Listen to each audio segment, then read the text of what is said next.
Bom dia, boa tarde, boa noite para você que está assistindo em casa. Boa noite para vocês que estão aqui presentes nessa sexta-feira à noite, que vão passar no concurso, certamente. Boa noite. Boa noite. Aê! Meu nome é Giancarlo, eu sou defensor público do Estado de São Paulo, eu trabalho na área de infância e juventude em Santo André. E eu lá na minha unidade eu trabalho com todas as áreas, menos execução de medidas socioeducativas. Então no meu dia a dia eu lido com as demandas que a gente chama de fazendárias, né, as ações contra o Estado, contra o município, creche, escola, saúde e por aí vai. Os casos infracionais do processo de conhecimento, né, que a gente vai ver mais pra frente, mas que tem um paralelismo com o direito penal dos adultos, que os adolescentes são acusados de ter praticado algum ato infracional. E também os casos mais propriamente vinculados ao direito de família, a parte de infância, né? Tem muita coisa de destituição do poder familiar, guarda, tutela, adoção, acolhimento institucional, conselho tutelar e por aí vai. Então a única coisa que eu não faço é execução de medida socioeducativa, mas todo o resto a gente está aí para poder desenvolver muito bem e para trazer um pouquinho também do dia a dia, além de tudo. Mas que bom que vocês estão aqui, porque como eu falei, o importante é ter disciplina, né? Não adianta nada se comprometer a fazer um concurso, a estudar, a dizer, não, eu vou passar no concurso e não estar aqui na sexta-feira à noite me ouvindo, enchendo o saco de vocês, né? Concurso também é isso, é encheção de saco. Tem que estudar de sábado, talvez estudar de domingo também, né? Claro que não somos máquinas, mas temos que estar aí aproveitando todo o momento que a gente pode. Então, né, por que não numa sexta-feira à noite comigo? Gente, primeiramente eu gostaria, já falei antes, mas vou falar de novo, parabéns a vocês que estão aqui hoje, tá? Eu fico muito feliz de poder estar participando como professor desse projeto, porque eu acho que é uma coisa extremamente inovadora. Eu não consigo lembrar de nenhuma outra experiência no Brasil que tenha uma forma tão democrática de fornecer estudo, fornecer ensino, né? Até numa situação que nós estamos hoje de tanta mercantilização do ensino, professores que se dispõem para vir aqui para dar aula e professores às vezes do Brasil inteiro, né? Nós temos um núcleo duro aí de professores interessados, mas sempre tem um professor da Bahia, do Sul, né, que vem aqui, poxa, eu estou passando por São Paulo, posso dar uma aula? E é muito legal a gente ver essa repercussão. Então trazer para vocês professores assim extremamente gabaritados, provavelmente muitos cursinhos nem conseguiriam trazer, né? Mas tem a oportunidade. Então eu fico muito feliz de estar aqui com vocês e espero que vocês possam contar comigo para qualquer coisa, qualquer dúvida que surja. Já coloquei aqui inclusive meu Twitter, não sei se vocês têm ou não. Se não tem, eu sugiro que criem para a gente poder conversar melhor, que aí por esse canal eu praticamente só uso para falar sobre basquete, que eu gosto, e para falar sobre questões de infância. Então se tiver alguma dúvida pode me mandar lá que eu respondo, e aí, né, o pessoal que me segue também vê isso daí e a gente já pode resolver. Mas eu estou totalmente aberto aí para a gente, ao longo do curso e mesmo depois, poder ir acertando para poder deixar melhor essa caminhada. Tá bom, gente? Então é isso aí. Muito obrigado por me receberem. Eu coloquei aqui também em vermelho algumas obras que eu acho que são importantes para vocês fazerem um estudo na matéria de infância e juventude, né? A primeira coisa que vocês têm que ter em mente quando vocês estão estudando para um concurso é que o edital é a receita do que pode cair e até onde o examinador pode ir, né? O edital é aquilo que vocês têm que ter em mente. Então, sugiro para vocês, imprimam um edital, vão estudando e conforme você vai estudando os pontos, vai riscando as partes que você já estudou, porque essa é a receita aí do seu bolo, né? É a receita do que você precisa. Então o examinador vai pedir aquilo que está ali e não pode pedir o que está fora. Então não precisa ficar viajando, né? Eu quero ler Pachucanes, eu quero estudar uma teoria alemã. Pode ser muito interessante, pode ser muito legal estudar isso, mas se não está no edital, você está gastando tempo. Você está gastando seus esforços. E em concurso, infelizmente, a questão é quem é que está conseguindo ser mais assertivo. Então, a minha sugestão é, primeiro de tudo, o edital. Vocês têm que ler os pontos que tem no edital. Segunda coisa, a coleção de livros do ponto a ponto, ela é feita por alguns autores, né? Se eu não me engano, todos os autores são defensores de São Paulo, que eles pegam, basicamente, os editais das provas de São Paulo, colocam como índice, ou seja, o roteiro deles é o edital da prova de São Paulo, e eles trabalham o livro deles a partir de então. Então, os livros do ponto a ponto, até onde eu percebi, todos são, como poderia dizer, o edital comentado da Defensoria de São Paulo. E muitas vezes o que cobra na Defensoria de São Paulo também é cobrado em outros. Então, por exemplo, o edital de infância da Defensoria de São Paulo é igualzinho o edital de Santa Catarina, né, da Defensoria de Santa Catarina. Também ele é muito parecido com o edital do Paraná, com algumas modificações, mas, sei lá, mais da metade é igualzinho. Assim como o de muitos estados também acaba sendo igual, até porque a matéria continua sendo a mesma. Então, na parte de infância, os autores são o Flávio Fraceto e a Fabiana Zapata, que são dois monstros sagrados aí na Defensoria de São Paulo, muito bons em infância. Eles se juntaram para fazer esse ponto a ponto, então eu recomendo vivamente que vocês adquiram esse livro, que vocês leiam ele, porque além de ele ser o edital comentado da prova de São Paulo, ele os autores são examinadores de diversos concursos Brasil afora. Então a chance de você precisar exatamente do conhecimento, do posicionamento dos examinadores é muito grande. Tá? Então, receitinha de bolo à parte, eu acho que não dá só para ficar também em resumo, porque senão a gente acaba ficando muito limitado. Eu indico esses dois outros livros. Esse daqui, principalmente na parte não infracional, é o Estatuto da Criança e do Adolescente comentado, autoria do Luciano Rossato, do Leporé e do Rogério Sanches Cunha. Como eu falei, a parte não infracional deles é muito boa, vale a pena vocês darem uma olhada. A gente vai tratar sobre esse assunto aí nas próximas aulas, mas eu acho legal dar uma acompanhada também. E na parte infracional, tem várias obras que são interessantes, né? Eu estou indicando aqui a do Wilson Donizete Liberati, Adolescente e Ato Infracional, medida socioeducativa é pena, né? O segundo título, né? Adolescente e Ato Infracional.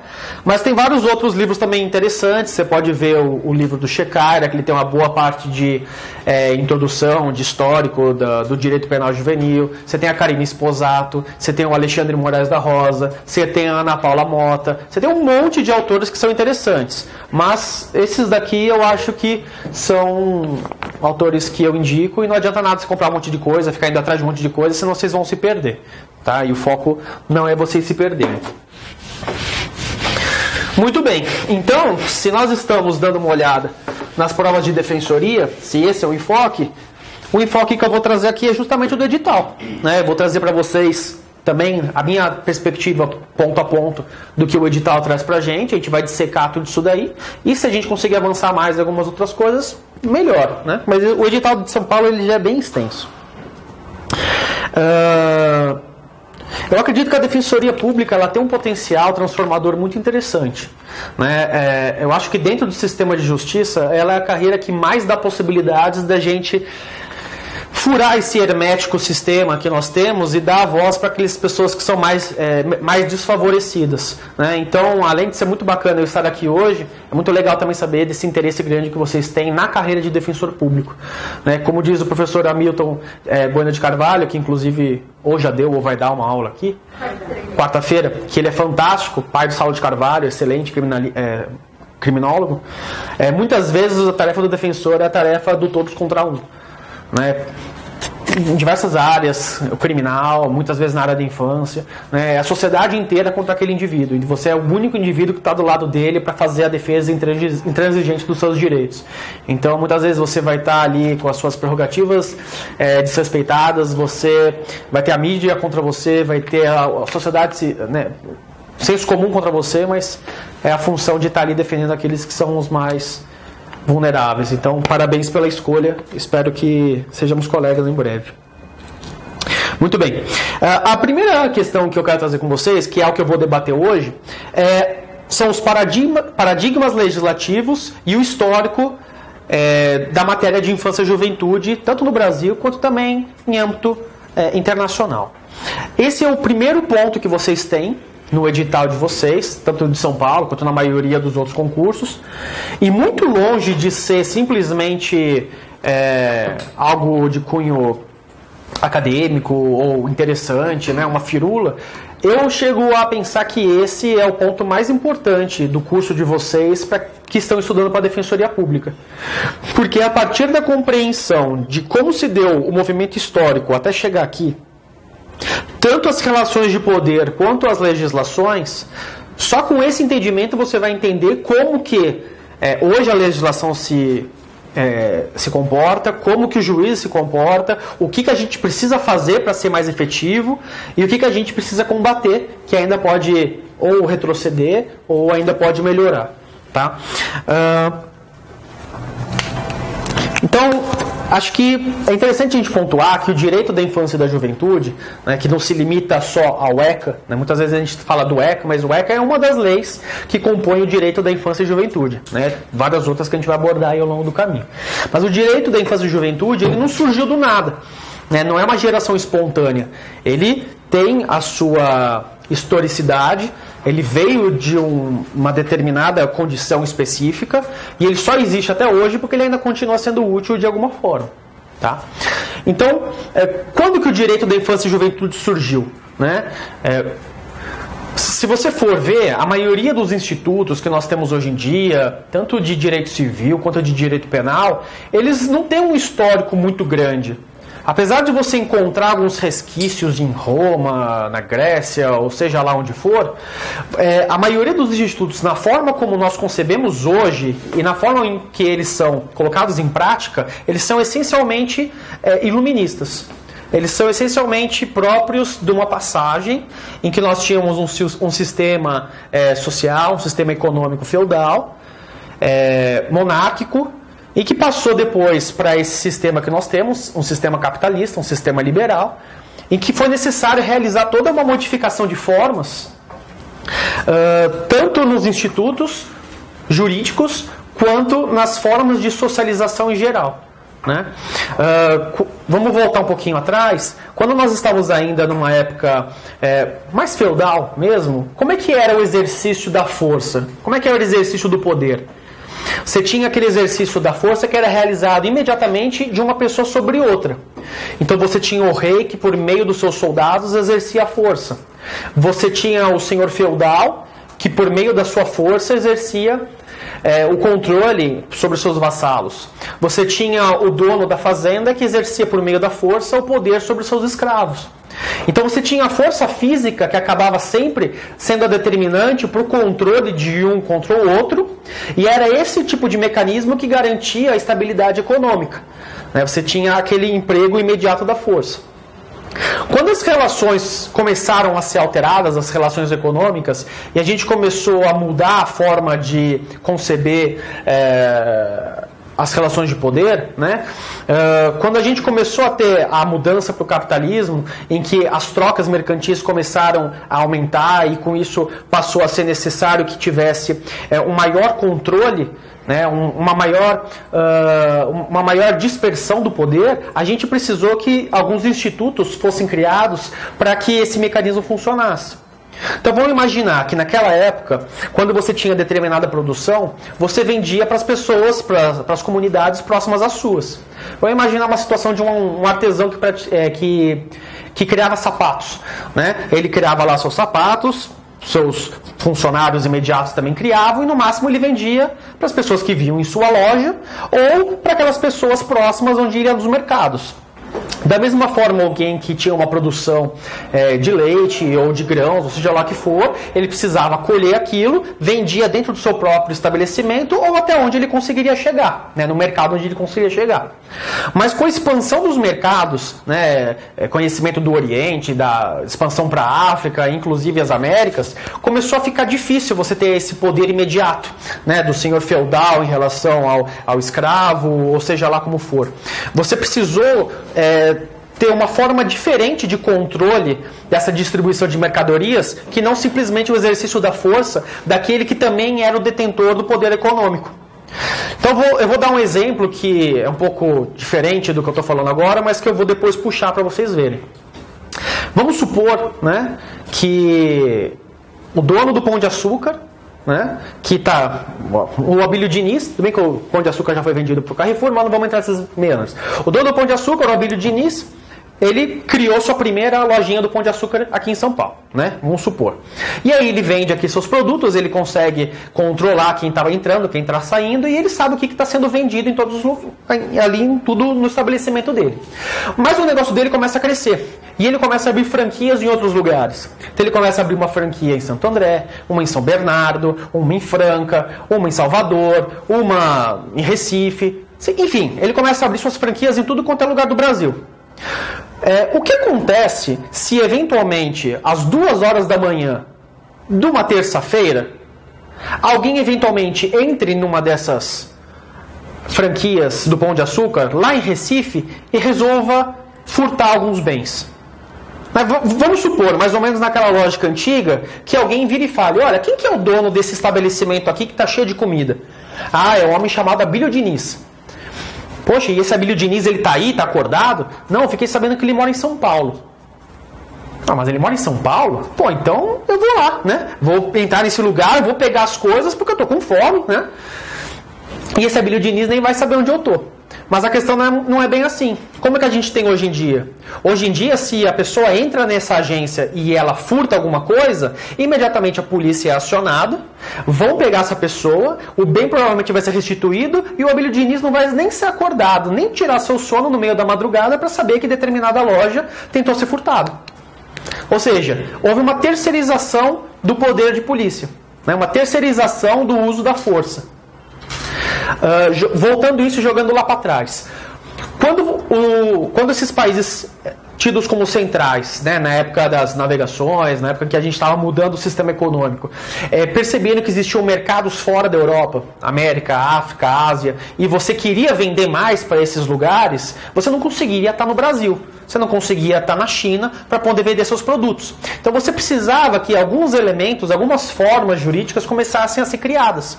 E aí você começou a ter a necessidade de ter algo que fosse desvinculado de você mesmo, algo que fosse desvinculado da relação jurídica produtor-comprador, e também algo que seja desvinculado da relação produtor e trabalhador. Por quê? Porque a partir do momento em que você cria a separação e que você não exerce mais efetivamente aquilo, que você tem alguém que faz isso por fora, você se livra desse encargo de ter que estar necessariamente ali de olho aberto se você está sendo roubado ou não, se você vai ter um prejuízo ou não, e terceiriza isso para outro. É mais ou menos essa a razão do porquê foi criado o Estado. O Estado, como a gente conhece hoje, ele tem a sua função, ele tem a sua existência em função desse novo modelo econômico que foi criado, né? Até então, poder econômico e poder político estavam dentro da mesma pessoa. Aquela mesma pessoa que era dono da fazenda era a pessoa que chicoteava o seu escravo. A partir dessa nova forma, você não chicoteia mais. Você deixa que outro chicoteie. Você cria uma lei, né? Com a passagem do iluminismo, uma das situações mais marcantes não foi o império da lei? Então você não tem mais a vontade de um rei, a imposição de um rei. Você não tem mais também a imposição de Deus, em que alguém falaria por Deus e imporia sua vontade. Não, agora você tem a lei. A lei é algo abstrato, né, que está dizendo de cima para baixo como que determinada relação tem que ser. Então criou-se uma ficção, essa ficção legislativa, que acaba abstraindo, que acaba alienando a relação de vontade que nós temos. Né? Então, não sou eu, senhor feudal maldoso, que estou querendo bater em você. É a lei que fala que tem que punir você porque você não está fazendo um trabalho direito. Trazendo mais para hoje em dia, né? Não sou eu que sou mal e estou chutando você para fora do trabalho. É a lei que me permite, é a lei que fala que eu tenho que fazer isso. Né? E aí trazendo todos aqueles argumentos, porque tem a meritocracia, porque afinal das contas tem que render, um monte de argumentos que são colocados que faz a gente esquecer que na sua frente tem uma pessoa que precisa sobreviver, que tem uma família, que precisa por sua vez sobreviver, e por aí vai. Né? A gente acaba abstraindo essas relações. E por que eu trouxe isso? Porque no momento em que a gente começou a terceirizar, a gente acabou criando vários institutos que até então não existiam. Então o direito penal moderno, por exemplo, se você for analisar historicamente, ele surgiu exatamente aí. Toda essa briga de escolas, escola clássica, escola positiva, que aí foi gerando outras vertentes. Se o crime é uma ação típica e ilícita e culpável, como é que se anda isso daí? Você não vê nenhum tipo de debate sobre isso na época medieval. Então todas essas construções, elas são eminentemente contemporâneas, próprias da nossa situação, próprias da nossa economia de hoje em dia. Antes você tinha uma forma de direito penal, né? Se você entender que o direito penal é o exercício da força um sobre o outro, tá bom, você tinha o direito penal. Né? Se você entender como o Zaffaroni entende, que na verdade o que a gente tem por direito penal é limitação desse poder invencível de punir, coisa e tal, tudo bem, você tinha alguma coisa. Mas a forma como a gente tem hoje de terceirização, de dizer, olha, não sou eu que estou batendo em vocês, existe uma lei que fala que tem que funcionar dessa forma, instituições próprias, uma polícia, uma instituição que é armada, está ali a serviços do controle da ordem e tudo mais da forma como é feita, isso é algo estritamente próprio da nossa sociedade contemporânea. Então, se institutos de direito civil como a compra e venda, regularizados como contratos jurídicos, o próprio conceito de sujeito de direitos, a terceirização do poder de punir para o Estado, eles são próprios dessa etapa, então também o direito da infância e juventude ele começa a ser criado a partir daí. Antes, a infância e a juventude eram categorias totalmente desconhecidas, né? Tanto que esse momento que antecede qualquer legislação própria de criança e adolescente, ele é historicamente concebido como etapa indiferenciada. Essa é a primeira etapa que o Emílio Garcia Mendes ele traz, né? O Checara também traz dessa forma. Então é a etapa indiferenciada.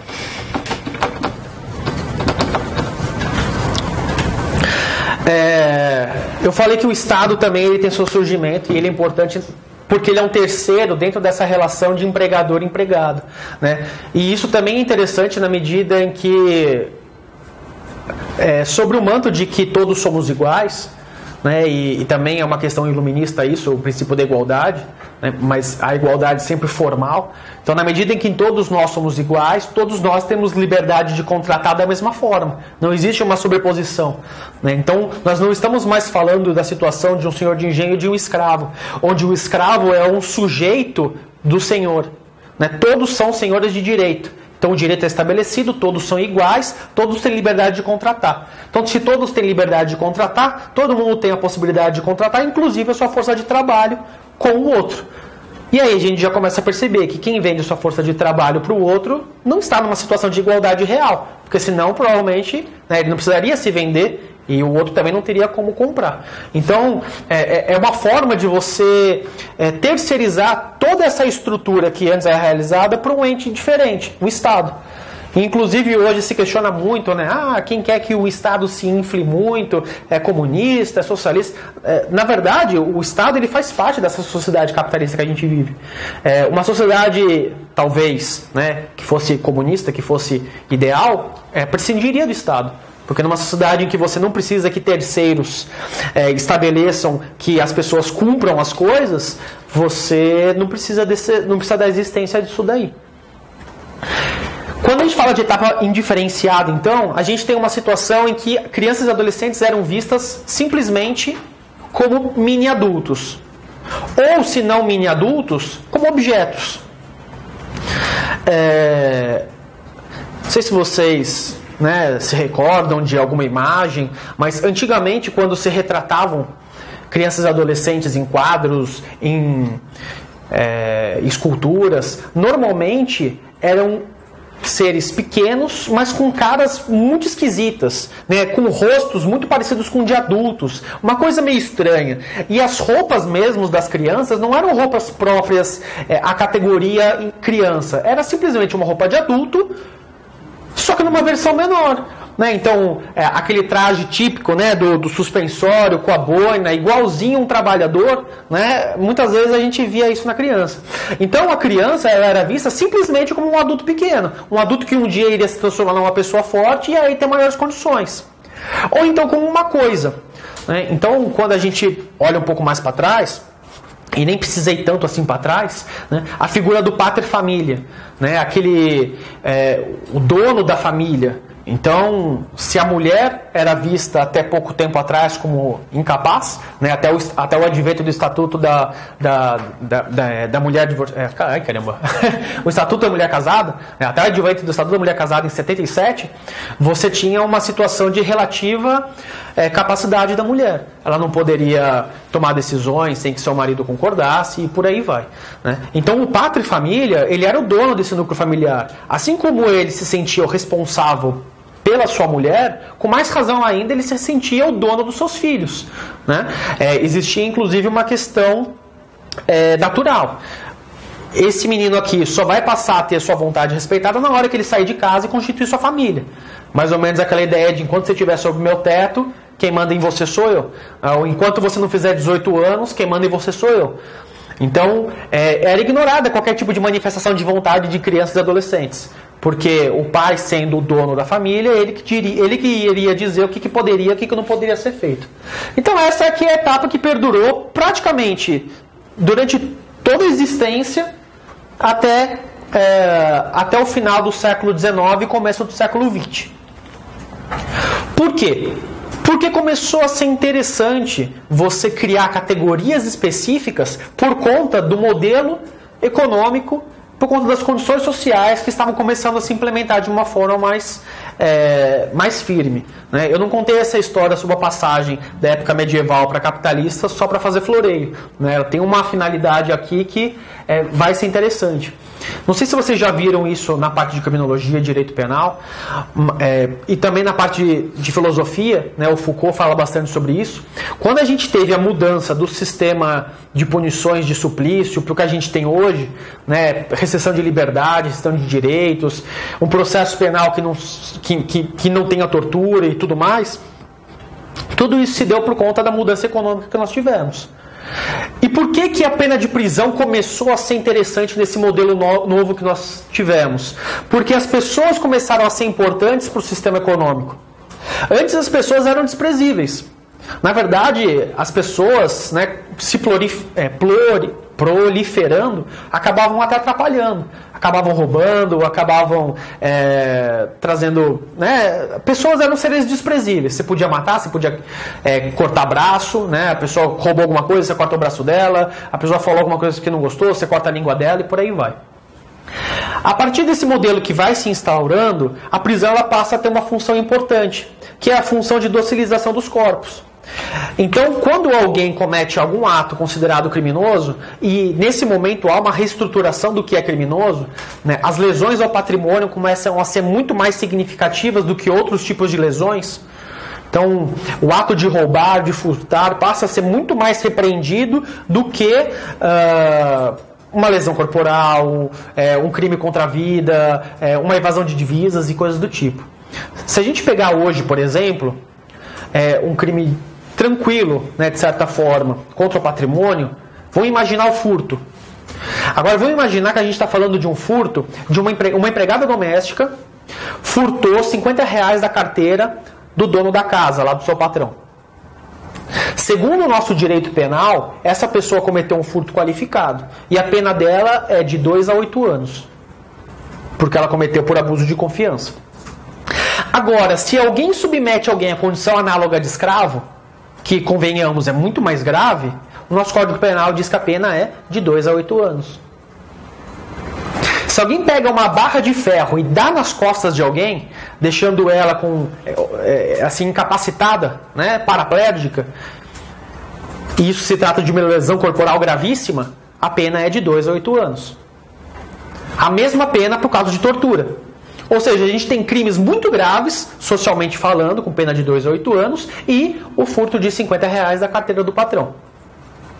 Roubo, em geral, a pena é de 5 anos e 4 meses da pena mínima, né? Porque o roubo qualificado, normalmente, o roubo majorado, normalmente ele é ou praticado com arma, seja de fogo ou não, ou em 2 pessoas. Muito difícil alguém que sozinho resolva assaltar alguém, porque, né, é mais difícil.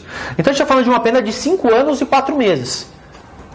É algo que é tranquilo, né? É algo que a gente gosta, é algo que a gente tolera. o roubo não é uma coisa legal, né? Porque ele pressupõe que a pessoa ou te agrediu fisicamente ou que ela te causou uma grave ameaça, que obviamente te causa um grande desassossego. Mas curiosamente, o crime ameaça tem uma pena diminuta, que é menos de 1 ano. A pena mínima da ameaça, salvo engano, é 6 meses. Né? Então, se você soma a pena da ameaça, que é de 6 meses, a pena mínima, com a pena mínima do furto, que seria a lesão patrimonial, você teria uma pena mínima de 1 ano e 6 meses. Mas o roubo começa com 5 anos e 4. Por quê? Porque são pessoas diferentes que estão sendo punidas. Né? É uma gestão diferencial das pessoas. O que você está querendo dizer com isso? Que aquele que te rouba merece uma punição maior. Aquele que te ameaça ou aquele que te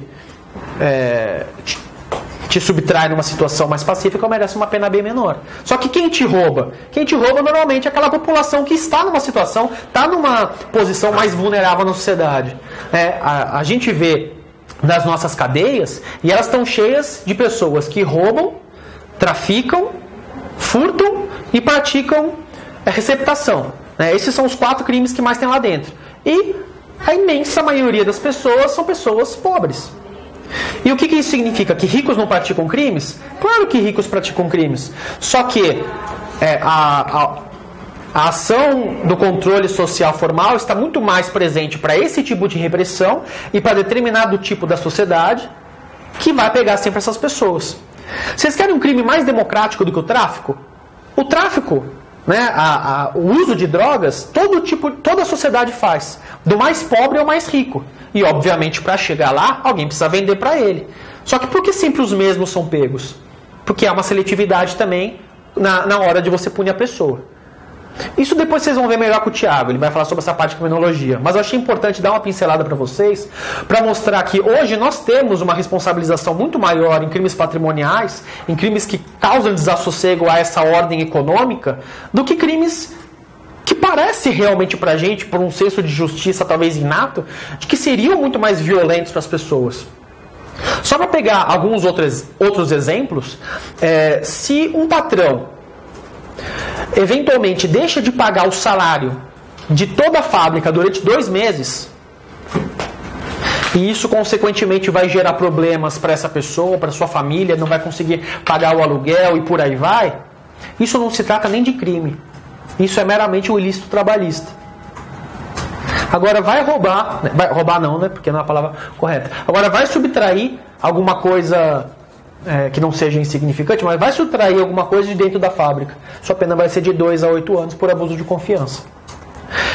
Se um policial ou qualquer agente público se exceda na sua atuação e haja com abuso de autoridade, a pena dele é de 15 dias a 6 meses.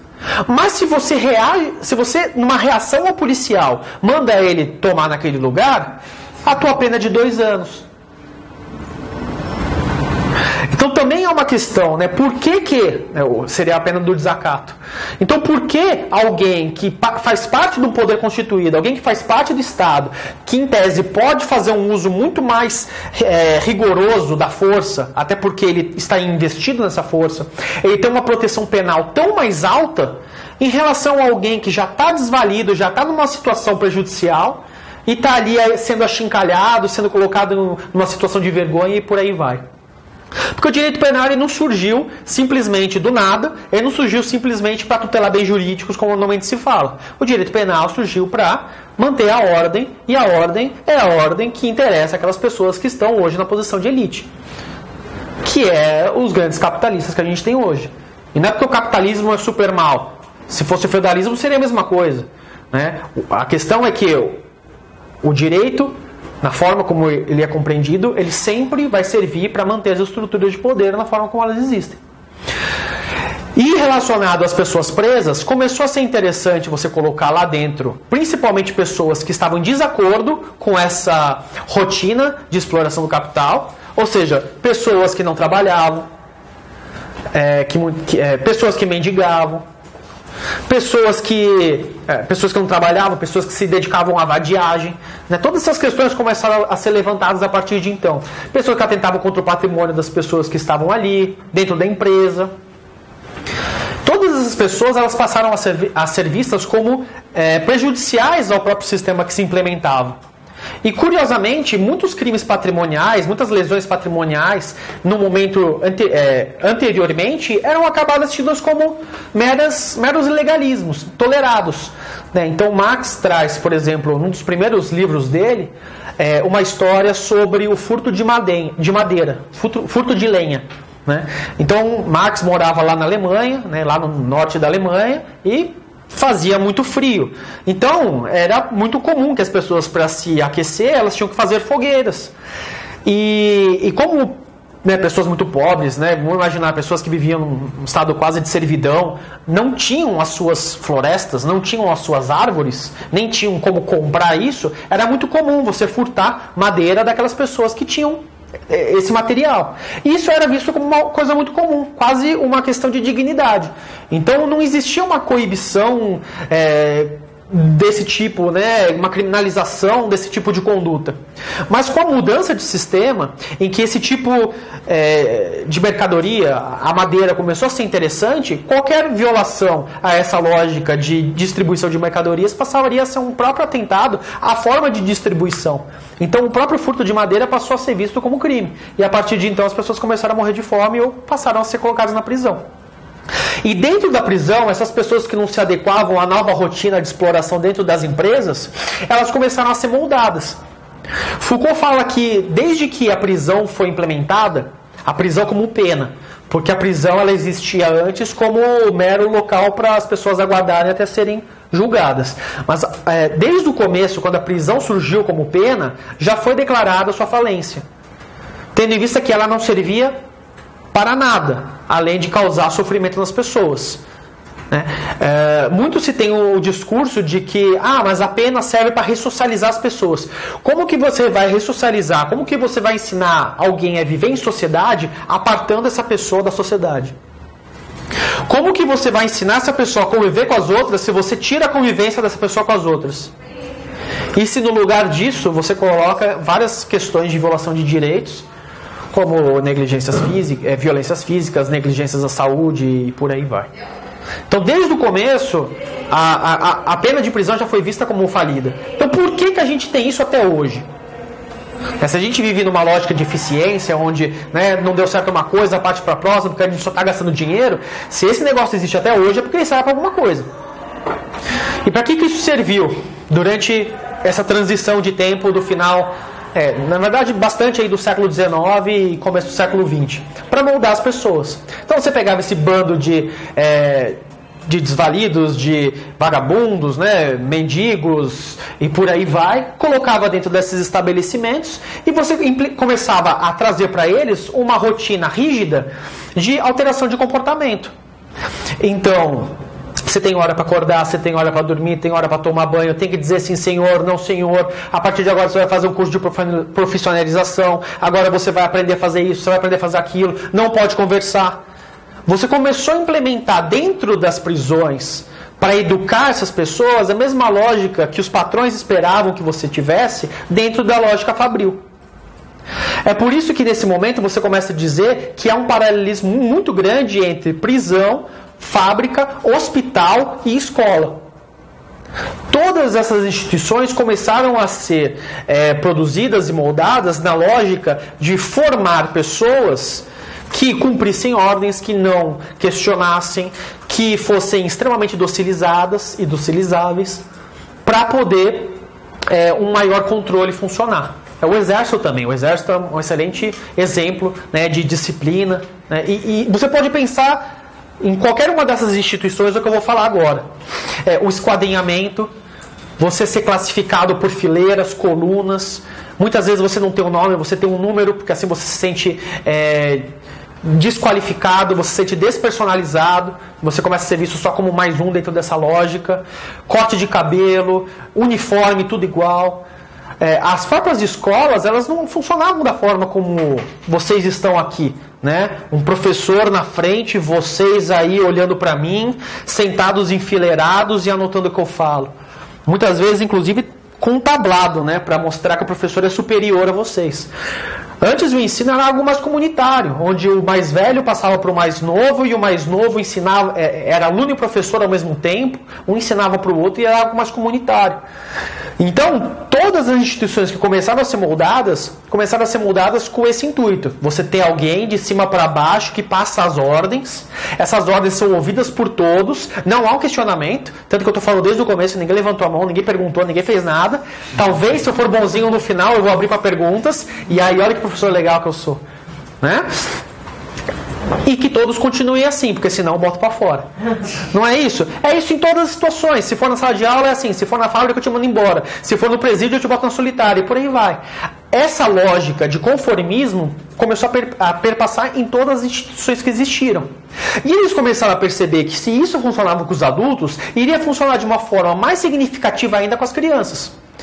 Porque se nós estamos falando de um público que ainda está em formação, então vamos começar a moldá-los desde o começo, porque assim nós vamos ter então aquele trabalhador dócil que nós queremos o mais rápido possível, né, e com o menor custo possível. Bom, essa história que eu contei para vocês é a história que eu compreendo como sendo a história por detrás daquilo que é revelado. Eu costumo dizer, e não fui eu que inventei, né? O Juarez Cirino fala isso, o Alessandro Barato fala isso, que quando a gente analisa tanto o direito, mas assim, todos os fatos sociais que nós temos que sempre analisar qual que é a razão declarada, a razão oficial que está sendo passada para a gente, e qual é a razão, as finalidades reais daquilo. As finalidades latentes, as finalidades, as situações que estão por detrás dessas situações que estão sendo vendidas para nós. Então, se no momento a gente tem, nas faculdades de direito, quando a gente aprende direito penal, e eles dizem para a gente que o direito penal é um instrumento que serve para a proteção de bens jurídicos e que a função da pena é a ressocialização para que as pessoas saiam de um lugar melhor, do outro lado, a gente tem vários outros interesses que façam que tudo isso permaneça da forma que está, ainda que, na prática, isso já tenha se mostrado falido, ainda que na prática isso não ocorra, porque os juízes não aplicam, porque os carcereiros não aplicam, porque todo mundo sabe que é uma droga e ninguém faz nada para melhorar, e porque alguém está ganhando com isso. Então, sempre quando a gente for falar, a gente vai falar do discurso real e do discurso declarado. Eu trouxe para vocês a versão do que eu acredito ser a versão real dos fatos, que é uma versão que não é descontextualizada do momento histórico, porque afinal das contas a gente tem que sempre analisar tudo o que acontece com uma perspectiva materialista. Nada brota por acaso, muito menos de uma ideia brilhante que algum iluminado teve, né, como algum racionalista poderia imaginar. Mas muito bem, qual é a história que vendem aí afora? Vendem a história de que em determinado momento, sabe-se lá por quê, a sociedade teve um estalo e falou: as crianças estão sendo mal cuidadas, as crianças não estão tendo proteção jurídica adequada. E qual foi esse estralo que deu na cabeça aí da sociedade? A história que contam é que em determinado local em Nova York tinha uma menina chamada Mary Ann, e essa menina Mary Ann, ela tinha sido... ela não morava com seus pais, se eu não me engano ela morava com seus tios, acho que seus pais tinham falecido, alguma coisa assim. Ela morava com os tios, só que esses tios tratavam ela extremamente mal. Ela era vítima de maus tratos, tanto físicos quanto psicológicos. Ela não podia sair de casa, não podia ver a luz do sol, ela era recriminada o tempo todo, batiam nela e por aí vai. Imagine toda aquela situação de violação de direitos possíveis. Em determinado momento, passando ali, né, perto da vizinhança, existia uma missionária. Essa missionária se indignou com a forma com a qual essa menina ela era tratada e ela resolveu procurar as autoridades instituídas para ver o que ela poderia fazer para solucionar o caso dessa menina. Qual foi a surpresa dela quando ela descobriu que não existia nenhuma lei que protegia a criança nessa situação? Porque, afinal das contas, o pai é o dono da família, ele diz o que vai e o que não vai acontecer, no caso era o tio, né? O homem da família vai dizer o que vai acontecer ou não, e ninguém poderia se meter, nem o Estado. Nesse momento, ela se direciona, então, à Sociedade Protetora dos Animais, que compra a briga dela, e eles entram na justiça com a tese de que, se ela fosse um animal, se ela fosse um cachorro, ela teria os seus direitos preservados. Então, sendo o ser humano um animal, com mais razão ainda você deveria proteger ela, utilizando o argumento da proteção dos animais e tirá-los dessa família. E o caso chegou até a Suprema Corte de Nova York, ela ganhou o caso e acabou tirando essa criança dos pais e pegou para si essa menina.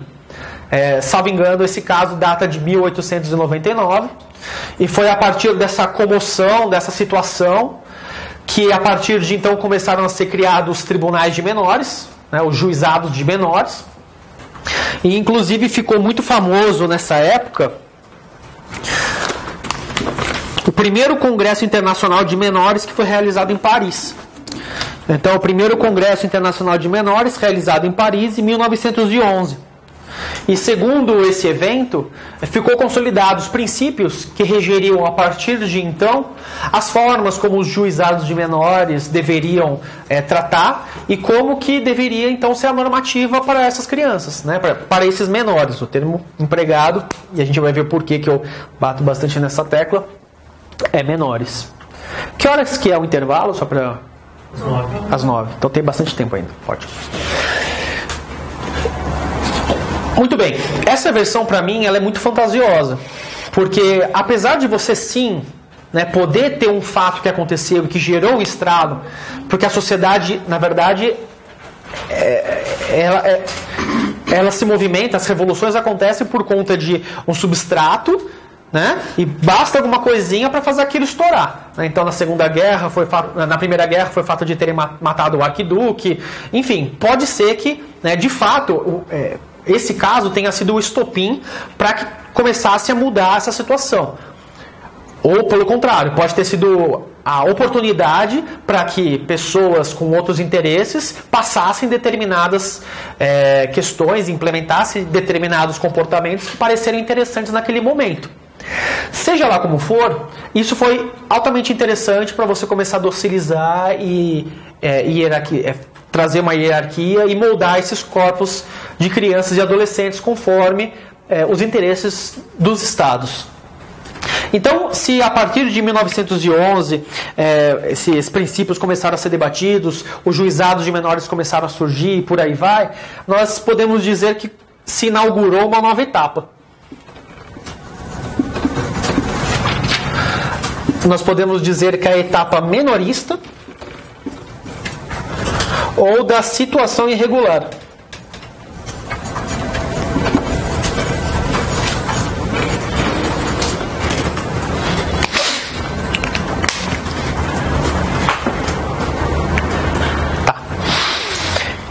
Então, quando começaram a debater essa especificidade, essa necessidade de criar legislações próprias, né, o menor passou a ser visto como o sujeito, aquele que deveria ter, né, toda a atenção na hora de você determinar quais seriam as medidas a serem adotadas. Mas quem é o menor? Por isso que eu digo para vocês que em nenhum momento mais, a partir de hoje, vocês digam a palavra menor quando vocês estiverem se referindo a crianças e adolescentes. Porque a palavra menor, ela é muito própria de um determinado momento histórico, que em tese já está superado hoje, e ela é carregada de determinados estigmas e questões pejorativas que ou demonstram desconhecimento por parte de vocês, ou que vocês ainda estão presos nessa doutrina, nessa forma de pensamento. Então eu vou apagar aqui só para poder escrever um pouquinho. Então não era todo mundo que era o menor, né? Você tinha um universo de crianças e adolescentes. E na verdade é no século XX que começa a se desenvolver melhor os conceitos de criança e adolescente. Porque se o conceito de criança surgiu, né, nessa mudança aí de etapa indiferenciada para etapa menorista, foi só depois que o conceito de adolescência foi criado, como sendo uma categoria separada. Tanto que instrumentos normativos como a Convenção Internacional dos Direitos da Criança e do Adolescente, da ONU, sequer fala da categoria adolescentes. Ela fala que criança é todas aquelas pessoas com menos de 18 anos. E aí, cada ordenamento traz a sua diferenciação da forma como quiser. Mas a própria ONU depois já trouxe essa denominação adolescentes. Mas não existe uma determinação fixa. País para país tem a sua classificação diferente. Mas enfim, você tem um conjunto que ele é composto por crianças e adolescentes. Dentre esse universo, você tem um núcleo que são os menores. Então, nem toda criança e adolescente é menor. Embora todo menor seja uma criança e adolescente. Quem são os menores? A partir dessa doutrina da situação irregular, que a partir de então começou a ganhar corpo. Menores são aquelas crianças e adolescentes que se encontram em alguma situação peculiar. Então são ou crianças que se encontram em situação de carência, ou em situação de delinquência.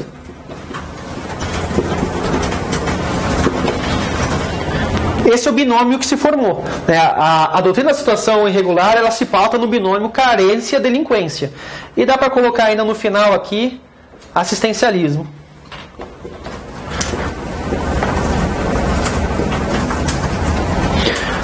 Porque esse binômio ele acabou sendo respaldado justamente no intuito assistencialista, em se preservar, em se cuidar desse menor. Então nem toda criança e adolescente eram menores. O menor ele estava numa situação de carência, de delinquência, e que deveria por conta disso ser assistido pelo poder público. Tá. É interessante a gente, de novo, trazer para o momento histórico. Então nós estamos falando de um final de século XIX, mas basicamente começo do século XX. Não sei se vocês já chegaram nessa parte, né, ou pelos estudos de vocês. Nesse momento, estava efervescendo a criminologia positivista, né, o pensamento criminológico positivista. Então Ferri, Garófalo, Lombroso estavam efervescendo, querendo dizer quem é o criminoso nato. Qual é o crime nato? Será que existe um crime em todas as sociedades? Será que existe um criminoso que a gente possa reconhecer pelas características físicas? E a gente tem que lembrar também que a gente está numa fase de neocolonialismo. Então, a criminologia, a antropologia, muitos se valeram para poder legitimar essa nova investida que os países europeus deram em países africanos, né, na África como um todo, e em certas regiões asiáticas. Então, situações de você pegar determinados traços físicos, determinada cor de pele, ou seja lá o que for, para poder dizer, olha, o criminoso ele tem essas feições, né? O criminoso é assim, o criminoso é assado. Então, você dizendo que o crime é algo que é próprio de determinadas pessoas, determinados grupos. Essa criminologia, essa antropologia, ela foi utilizada para justificar, para legitimar determinada forma de atuação. E qual que era essa forma? Era a forma de você tirar do caminho aqueles indesejados. Os indesejados eram aqueles que não eram produtivos para o sistema econômico. É o preto, é o vagabundo que não se coloca no seu lugar. Que acabou de... Né, a escravidão tinha sido recém-abolida, mas... e essa população, para onde ia? Né? Não foi dado emprego de uma hora para outra, não foi feita uma redistribuição de renda, não foi feita uma reforma agrária, né? Do que sobreviveram essas pessoas? Então não é à toa que boa parte dos pobres passaram a ser pessoas negras, porque vieram dessas condições que não tinham como se estabelecer. Então foi muito interessante nesse momento tomar o resultado pela causa. O Lombroso, quando fez o estudo dele, né, e falou assim, o delinquente ele é assim, assim, assado, ele fez essas pesquisas onde? Nos presídios. E só nos presídios. E aí ele falou, bom, se eu estou estudando aqui as pessoas que estão presas, tudo bem que nem todos talvez sejam culpados, mas certamente a maior parte é. Então eu estou analisando, segundo ele, um campo amostral que é fidedigno. Acontece que ele não levou em consideração que as pessoas que eram colocadas na prisão também eram em decorrência de uma situação anterior, que não era biológica, mas por conta de estrutura social, por conta dessa expulsão, de repente, né, o escravo que estava ali preso na terra, de repente ele é jogado na rua e se vira. Né? Então, ele acaba muitas vezes participando de situações tidas como criminosas, ainda mais dessa mudança de legislação que acabou tendo, da mudança de um sistema econômico para outro. Você tem, pessoas com formatos indígenas, Enfim, você tem determinadas pessoas que são mais suscetíveis a serem colocadas dentro do sistema. Então, se você tem um perfil de pessoas que você coloca ali dentro, e você tem alguém que só analisa as pessoas que estão ali dentro, então você já vai partir do pressuposto que, bom, quem que é o criminoso? O criminoso é o negro, é o pobre, é o corintiano, é toda essa população aí. Não, mas o time do povo, né? São todas essas pessoas. Esse é o criminoso. Beleza, aí ele vai lá e escreve o livro dele. O juiz, né, da época, quando pega o livro dele, ele fala, olha, esse cara aqui, esse médico, porque o Lombroso era um médico, está dizendo que o criminoso é assim, assim, assado. Pô, de fato, ó, no meu dia a dia só aparece gente assim. Então, com mais razão ainda, vou condenar essas pessoas, porque essas pessoas, segundo o médico, são criminosas. E aí ele manda esse tipo de pessoas para a cadeia. E aí o Lombroso, quando vai fazer essa segunda bateria de pesquisas, fala, caramba, olha só, mais um monte de gente, da mesma forma como eu tinha avaliado, está aqui. De fato, o meu estudo faz sentido. Entendeu? Então você toma o resultado pela causa. E você começa a dizer que não é porque o sistema ele gera condições desiguais, não é porque existe uma lei que fala que você é um criminoso, que a pessoa está ali dentro. Não, é porque ela tem um determinado perfil que ela está ali dentro. Então quando você tem essa justificação feita pelo sistema penal, você tem a mesma coisa aqui em relação aos adolescentes. Então o filho de bandido, bandido é. Aquele que está em situação de abandono vai se transformar num delinquente. Aquele que praticou qualquer tipo de crime, ele é uma pessoa incorrigível que precisa ser vigiada desde o começo. E você começa a pegar todos esses menores, que repito, aquelas crianças e adolescentes em situação de carência e delinquência, e coloca dentro de uma instituição total. Aliás, deixa eu só fazer uma digressão. O João Batista da Costa Saraiva, João Batista Costa Saraiva, que é outro doutrinador que eu indico para vocês também, fala mais sobre a parte de infracional, ele bem ressalta que uma das leis que são tidas como importantes na época da abolição da escravatura é a lei do ventre livre. Né? Ela é festejada porque a partir de então as crianças que nasceram ali, né, elas não precisariam mais ser sujeitos de outro. Né? A partir de então já eram sujeito de direito. E o João Batista fala que, olha, essa foi uma das primeiras leis nacionais que deram origem à situação, à doutrina da situação irregular. E por quê? Porque a partir dessa lei você criou duas categorias diferentes de crianças. Você tinha aquelas crianças que eram filhas de pessoas não escravizadas e que elas gozavam de... não de muita coisa, porque afinal das contas elas ainda eram vistas como... né, objetos dos pais. Mas você tinha aquelas crianças que nasciam ali das mães negras, ou enfim, seja de escravo foi, porque indígenas também, mas nasciam ali daquelas escravas e que estavam numa nova situação. Mas não era uma nova situação de liberdade. Muito diferentemente, o que essa lei trouxe foi a seguinte situação. Então, nasceu o filho de uma escrava. O dono desse escravo, ele tinha duas possibilidades. A primeira possibilidade era manter essa criança até os 21 anos, sendo custeada por você, sem poder ser escravizada. E aí, sei lá, você paga educação, se for para pagar. Enfim, você cuida dela até os 21 anos. 21 anos, aí sim você poderia começar a escravizá-la. Ou então, você poderia, desde já, entregar essa criança para o Estado. Lembra, o escravo era visto como uma coisa. Então, nasceu o filho de uma escrava, nasceu uma outra coisa. Se eu estou dando essa coisa para o Estado, eu tive um prejuízo. Então, a segunda opção que eu tenho é entregar essa criança para o Estado e ser indenizado por conta disso. Então, você criava duas situações. Ou você tinha aquele filho de escravo que era tido como... livre, mas assim, ainda menos por conta da questão extremamente racial, né? Acabou ali de ter a primeira lei contra o racismo, contra a escravidão, ou você entregava essa criança para o Estado. E onde que essa criança ficava? Nas primeiras instituições totais destinadas a crianças e adolescentes. Então, a primeira vez que nós tivemos instituições destinadas a crianças e adolescentes se deu justamente com a lei do ventre livre. Porque você tinha que deixar em algum lugar essas crianças abandonadas, que era situação de carência, né? Essa criança ela era destinada ao Estado, o Estado iria moldá-la de acordo com os seus entendimentos, né? O que são instituições totais? Tem um sociólogo muito bacana, se vocês tiverem a oportunidade de conhecer um pouco mais, chamado Erving Goffman. E esse autor, vou até falar um pouco mais devagar se vocês quiserem anotar, né? O Erving Goffman, ele fala num dos livros dele sobre prisões, manicômios e conventos.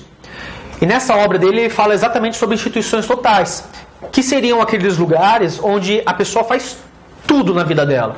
Ela dorme, come, socializa, toma banho, tudo que ela tem que fazer, ser tratada, questão médica, estuda, tudo que ele precisa fazer, ele faz lá dentro.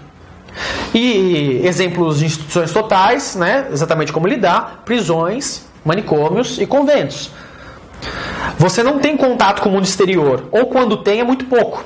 Tanto que o Goffman fala que o carcereiro e o preso pouco se diferem. Né? Ele fala que a grande diferença do carcereiro é que o carcereiro tem um pouquinho mais de poder. Né? E ele sai do presídio para dormir em casa. Mas a rotina é tão pesada que ele volta para casa, dorme e já está voltando para lá de novo depois, logo de manhã. Então não tem muita diferença, acaba tendo uma simbiose muito grande.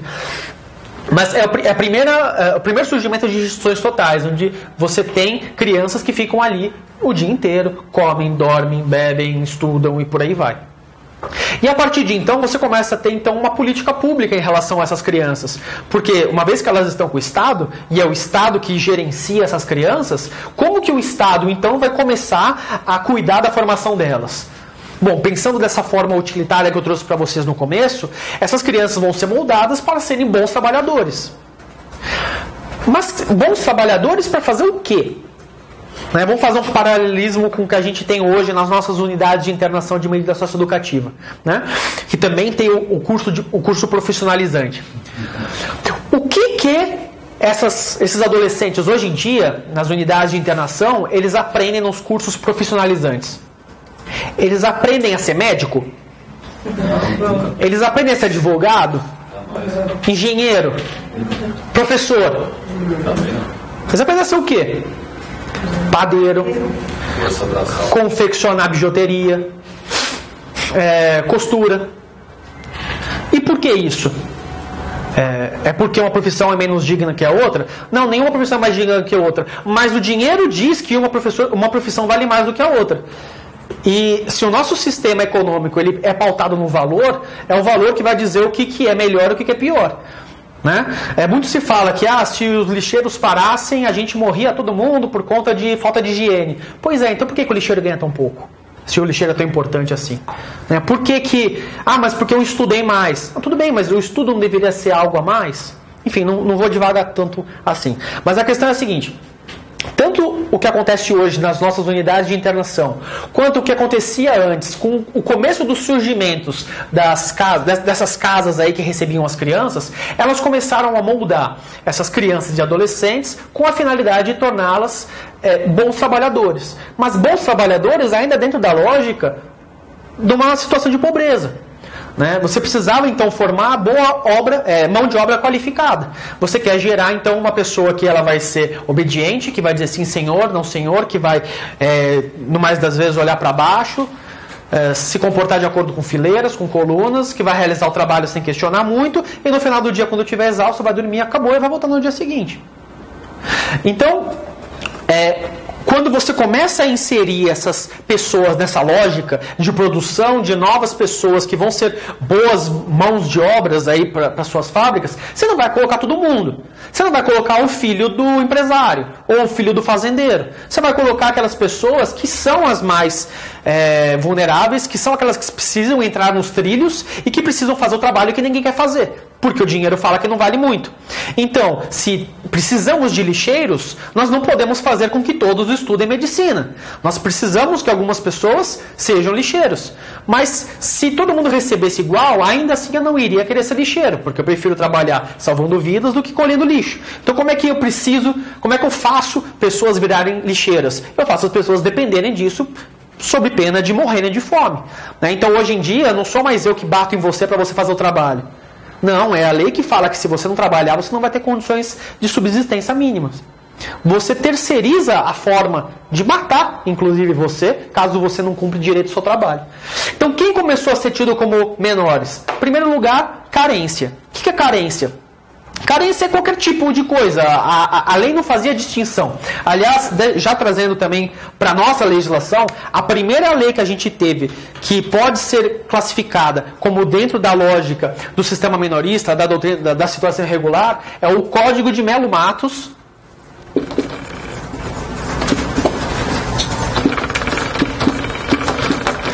de 1927. Melo Matos era um juiz. E foi o primeiro juiz do primeiro juizado de menores que a gente teve, salvo engano, em Brasília. Em 1927 surgiu esse código, que trouxe então essa nova legislação para o cenário brasileiro. Se vocês derem uma olhada depois nos livros que eu indiquei, né, o livro do Wilson Donizete Liberati, ele vai dizer que não foi bem assim. Na verdade, já existiam algumas leis esparsas e que, na verdade, o Código de Melo Matos ele veio para condensar tudo isso. Né? Todas essas legislações que vinham surgindo de 1924 para frente. Mas, para fins de concurso, basta vocês saberem isso. Tá? Então, o Código de Melo Matos ele veio, trouxe essa doutrina, mas ele não disse especificamente quais seriam as condições que classificariam alguém como menor. Ele simplesmente disse que o menor ou estava em situação de carência ou delinquência. E o menor carente seria aquele que estivesse ou em situação de abandono, ou seja, os pais largaram ele, foram embora, ou aqueles que estivessem numa situação de carência financeira,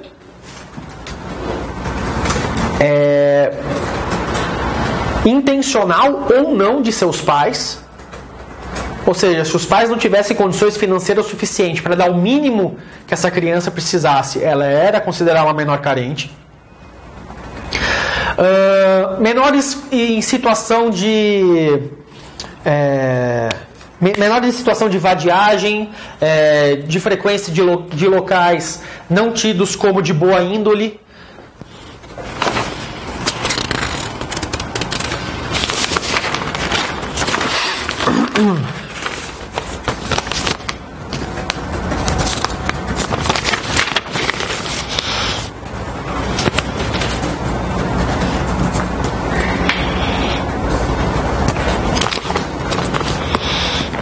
Bom, depois na segunda parte eu vou trazer mais as questões que determinavam alguém ser classificados como carente. Mas por enquanto vamos tocar o barco. Enfim, não existia algo restrito, algo delimitado dizendo, olha, carente é fulano, fulano, fulano. Era uma grande gama que possibilitava que várias pessoas em situação de vulnerabilidade social fossem colocadas dentro desse título.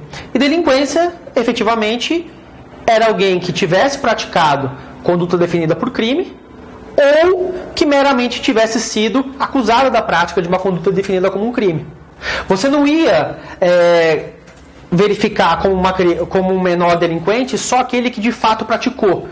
A basta suspeita já seria suficiente, porque a suspeita de um menor ter praticado um delito já era suficiente para que você tivesse uma atuação proativa.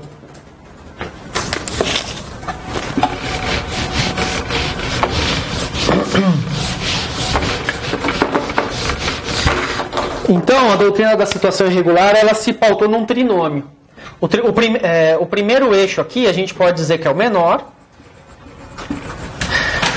E esse menor, né, como eu falei, ele não era todo aquele adolescente, ele era determinado grupo. E o que fazia ele ser classificado nesse determinado grupo? Era uma condição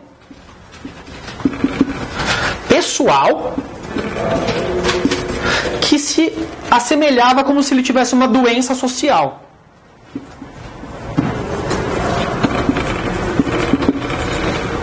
Por sua vez, você tinha um juiz, que era tido como um médico social, e você tinha as medidas, que eram vistas como remédio social.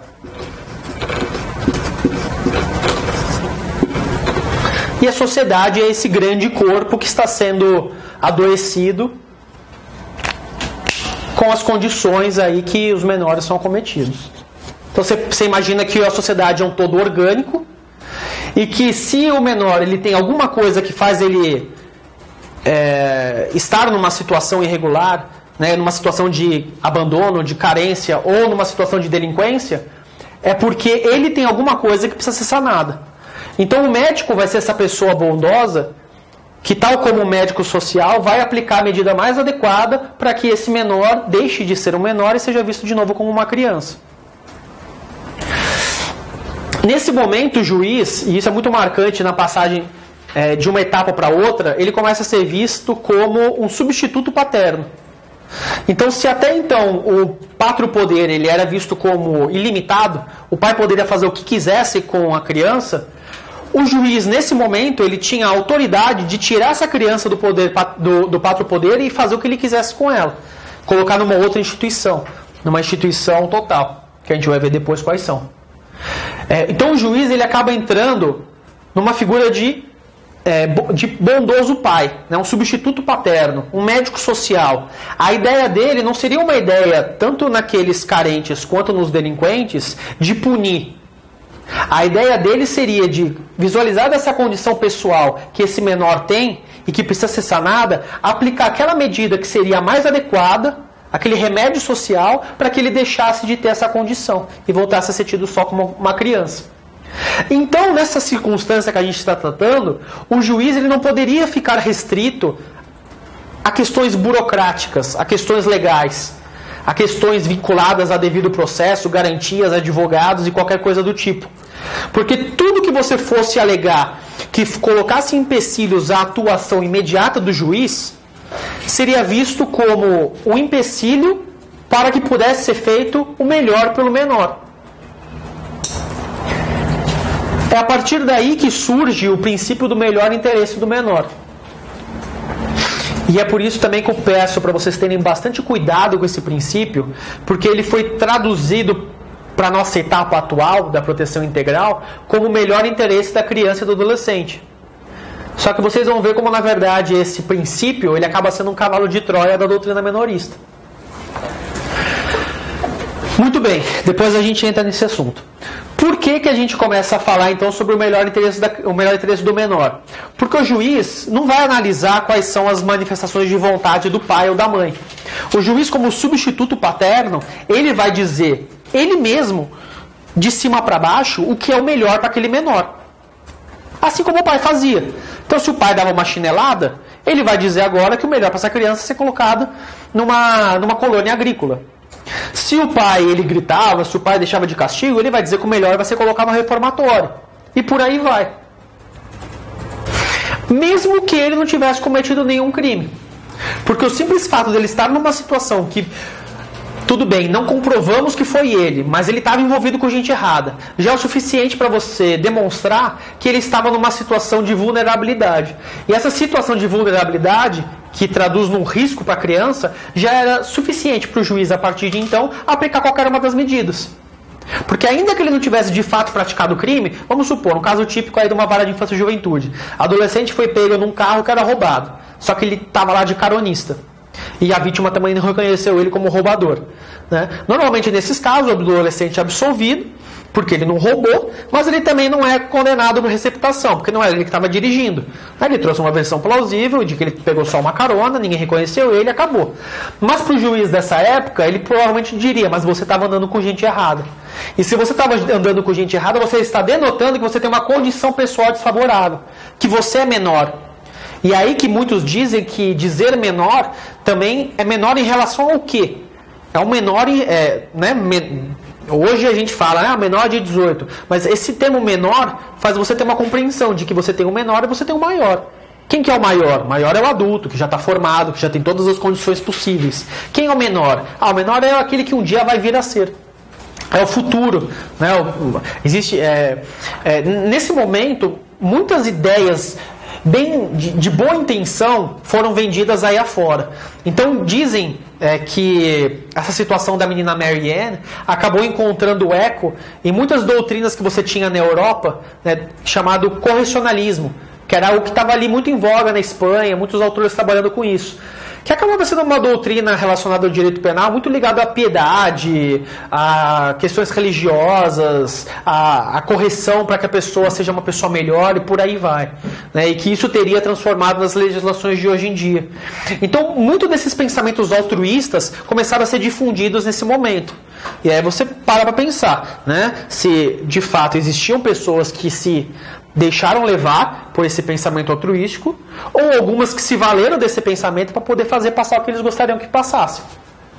Então, partindo do pressuposto que o juiz, tal qual o substituto do pai, um médico social, era uma pessoa bondosa e que caberia a ele escolher a medida que melhor se aplicaria ao menor, não restaria dúvidas sobre o seu caráter. Afinal, ele estaria fazendo o melhor que ele visualizaria para aquele menor.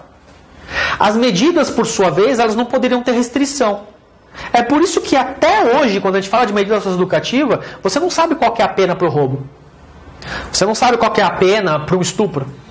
Você não tem pena fixada assim como os adultos têm, né? Um correspondente. Se você praticou um roubo, a pena é de 4 a 8 anos. Se você praticou um furto, a pena é de 1 a 4.